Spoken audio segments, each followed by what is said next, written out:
Khorramshahr-4 missiles struck Ben Gurion International Airport at 2:47 in the dark hours before dawn. Not at the perimeter, not at a cargo facility on the edge of the airfield, but at the main terminal, at the runway infrastructure, at the fuel storage complex that has been keeping every aircraft flying into and out of Israel. Operational since this conflict began, 3 Khorramshahr-4 warheads reached Ben Gurion before dawn in the darkness. And the airport that has been Israel's connection to the rest of the world for 75 years is not functioning, not damaged and operating at reduced capacity, not temporarily closed pending assessment, not functioning.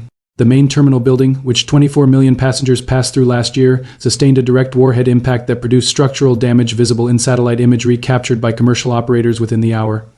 The primary runway, 3,900 meters of asphalt and concrete that every aircraft arriving in or departing from Israel depends on, now has impact craters at 2 points along its surface, making it unusable for any aircraft that requires the full runway length to operate safely. The fuel storage infrastructure on the eastern edge of the airfield is on fire. The fire began when the 3rd Khorramshahr-4 warhead detonated in the storage area, producing a smoke column visible from Tel Aviv, from Jaffa, from every elevated point in the greater metropolitan area looking east toward the airport. People in the residential neighborhoods surrounding Ben Gurion woke to the sound of impacts, looked out their windows, and saw fire on the horizon where the airport lights should have been. The lights are gone, the fire is not, and Israel's connection to the outside world went dark at 2:47 this morning and has not come back on. In the next few minutes, I will show you exactly what the Khorramshahr-4 did to Ben Gurion, why the airport was the single most strategically significant target Iran has struck in this entire conflict, what the closure of Israel's primary international airport means for the 8 million people living in a country that can no longer receive incoming flights or send anyone out, and what a nation looks like in the hours after the most consequential single strike of this war. A nation simultaneously under sustained missile attack, managing a nuclear crisis at Diana, operating without grid electricity in multiple districts, and now cut off from air access to the rest of the world. Before we get into it, thanks for watching. Your support is what keeps this going, and I genuinely appreciate every one of you here. Make sure you're subscribed and like the video so more people can follow this. Now let's get into it. To understand why the Ben Gurion strike at 2:47 this morning represents the most strategically significant single target Iran has hit in this entire conflict, you need to understand what Ben Gurion International Airport actually is within the architecture of Israeli civilian and military life, and why its loss is categorically different from every previous infrastructure strike. Ben Gurion International Airport is located at La, approximately 15 kilometers southeast of Tel Aviv, in the center of Israel's coastal plain.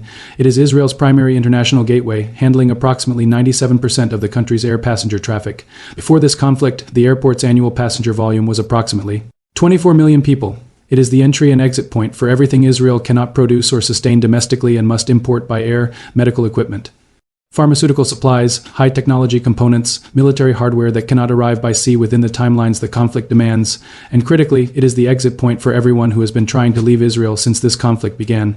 The diplomatic community, foreign nationals, Israeli citizens with dual nationality relocating their families to safer environments, and the flow of wounded requiring medical evacuation to facilities outside the country, all of it depends on Ben Gurion being open. All of it stopped at 2:47 this morning. The Khorramshahr-4 is the weapon Iran chose for this strike, and that choice tells you something specific about what Iran intended to achieve, and why the strike was conducted in the dark hours before dawn rather than in daylight. The Khorramshahr-4 is Iran's most capable precision strike ballistic missile. It has a circular error probable of approximately 30 meters. That means, on average, a Khorram-4 lands within 30 meters of its designated aim point against a target the size of Ben Gurion's main terminal complex. 30-meter accuracy is sufficient to produce a direct hit or a near-miss close enough to cause catastrophic structural damage through blast overpressure. The Khorram-4 warhead, in the 100 kilograms class, is the largest conventional warhead currently deployed by any Iranian ballistic missile. 1 to 500 kilograms of high explosive detonating at or near a terminal building produces effects that are not comparable to a standard ballistic missile warhead. The structural damage is not confined to the impact point. It propagates through the building's frame, shatters glass across a massive radius, collapses roofing structures, destroys the electrical and mechanical systems a modern airport terminal depends on, and creates a fire risk from ruptured fuel lines and electrical systems extending far beyond the immediate impact zone. The 3 Khorramshahr-4 warheads that reached Ben Gurion this morning were deliberately targeted against 3 categories of infrastructure. The terminal complex was the first, the primary runway surface was the second, and the fuel storage infrastructure was the third. That targetinculates roofing structures, destroys the electrical and mechanical systems a modern airport terminal depends on, and creates a fire risk from ruptured fuel lines and electrical systems extending far beyond the immediate impact zone. The 3 Khorramshahr-4 warheads that reached Ben Gurion this morning were deliberately targeted against 3 categories of infrastructure. The terminal complex was the first. The primary runway surface was the second. Logic was not designed to produce dramatic footage. It was designed to produce an airport that cannot function across all 3 systems required for airport operations. You can operate an airport with a damaged terminal if the runway remains intact and fuel is available. You can operate an airport with damaged fuel infrastructure if fuel can be brought in by road and the runway is intact. But you cannot operate an airport with a cratered runway, regardless of the status of anything else. The runway strike is what closed Ben Gurion. The terminal strike and the fuel storage strike are what will extend that closure beyond the time required to repair the runway craters. Iran targeted not just the closure itself, but the length of that closure as well. The timing of the strike at 2:47 in the morning was not random. Night strikes on airport infrastructure create a specific combination of effects that cannot be replicated in daylight. At 2:47, Ben Gurion's runways were not empty. Airports operating in active conflict zones reduce schedules, but they do not go dark overnight. Cargo aircraft operate at night because logistics are not tied to passenger convenience. Medical evacuation flights continue at night because emergencies do not follow daylight hours. Diplomatic flights operate overnight because personnel schedules do not always align with commercial departure windows, and military logistics aircraft carrying weapons components, interceptor parts, and critical hardware from American and Allied partners operate specifically at night to reduce exposure to the threat environment. At 2:47 in the morning, Ben Gurion had aircraft on the ground, aircraft in various stages of loading, fueling, and preparing for departure, aircraft on approach or holding and landing patterns, aircraft parked at gates with ground crews actively working. The Khorramshahr-4 warheads arrived over that infrastructure in the dark hours of a Tuesday morning when the airport was as vulnerable as it could be, reduced staffing during nighttime operations. A slowed emergency response, and the darkness removed the visibility that allows personnel to quickly identify and move away from developing hazards. The fire in the fuel storage complex that began at 2:47 is still burning. It is 4:23 in the morning as this analysis is being recorded, and the fire started by Iranian missiles in Ben Gurion's fuel infrastructure is producing a column of smoke and light that is the most visible feature in the night sky between Tel Aviv and the airport. Fuel fires at aviation infrastructure do not extinguish quickly. Aviation fuel burns at temperatures beyond what standard fire suppression systems are designed to handle, and the volume of fuel stored at a major international airport is measured in millions of liters. A fire of that scale and intensity is not brought under control in hours. It burns until the fuel is consumed or until specialized suppression resources can contain it. Those resources are being drawn from the same emergency services already dealing with the cumulative impact of previous strikes.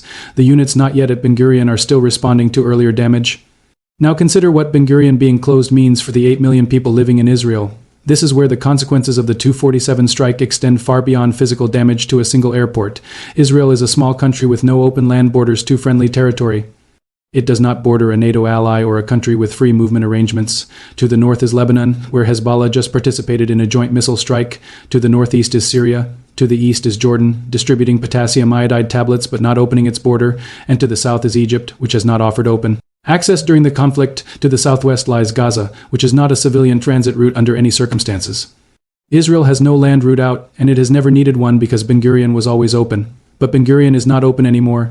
The 8 million civilians who have endured weeks of sustained missile attacks watching their power grid, water infrastructure, nuclear facility, and military systems come under strike woke up to find that the airport they would use to leave is no longer available, not reduced, not limited, completely non-functional. The psychological impact of that realization is not something that will appear in official reports, but it is arguably one of the most consequential civilian effects of this entire conflict. People can endure extreme conditions if they believe there is an option to leave. That belief changes everything. Once the airport is burning and the runways are cratered, that option disappears. The stress shifts from temporary endurance into something fundamentally different. The international consequences are already unfolding in real time. Every country with citizens in Israel is now facing a consular emergency on a scale not seen earlier in this conflict. The United States alone has roughly 200,000 citizens in Israel, alongside large populations from the United Kingdom, France, Germany, Canada, Australia, and others.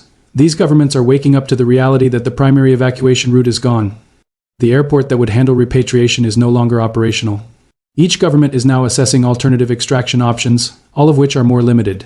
Sea evacuation through Haifa is theoretically possible but requires naval assets and remains exposed to missile threats. Land evacuation depends on neighboring countries that have avoided deeper involvement. Air evacuation through Ben Gurion is impossible because the airport is on fire. Every available pathway is constrained, risky, or politically complicated. The military logistics dimension is being evaluated with even greater urgency. The resupply chain supporting Israel's air defense systems, already weakened after the Rafael facility strike, has been running through Ben Gurion. Critical components such as interceptors, radar parts, and electronic warfare systems were arriving via military logistics flights using the airport's infrastructure. Those flights cannot land now. The runway is cratered. The fuel systems are burning. Guidance systems are down due to power disruptions. The resupply chain has effectively lost its primary entry point. Flights scheduled for tonight and tomorrow are diverting to alternative airfields such as Rion Airport, Haifa Airport, and various military bases. However, none of these alternatives provide the same capacity, infrastructure, or operational efficiency as Ben Gurion. They were not built to handle this scale. As a result, logistics become slower, more fragile, and more vulnerable to disruption. The broader question now becomes unavoidable. Since the first missile strike on February 28th, pressure has been building, but this moment forces a reckoning. A country under sustained ballistic missile attack, managing a nuclear crisis, dealing with grid instability, water disruption, degraded military command systems, and now the loss of air access is facing a convergence of crises with no modern precedent. The strategic environment has fundamentally changed. The decisions made in the hours after the 247 strike will be taken under extreme pressure, with options narrowing rapidly. The runway is cratered, the terminal is damaged, the fuel is still burning, and the smoke rising over Ben Gurion visible from Tel Aviv in the early morning marks the place where the country's primary connection to the outside world used to be. Thanks for watching. I appreciate you being here. Drop your thoughts in the comments. If Iran timed the strike at 2:47 to maximize disruption to nighttime logistics while ensuring the fire would be clearly visible at dawn, what does that suggest about the level of planning behind it? And at what point does a country facing conditions like these have to redefine its entire strategic position? Let me know below. Subscribe and like the video if you want to stay updated, and click the video on screen to watch another one.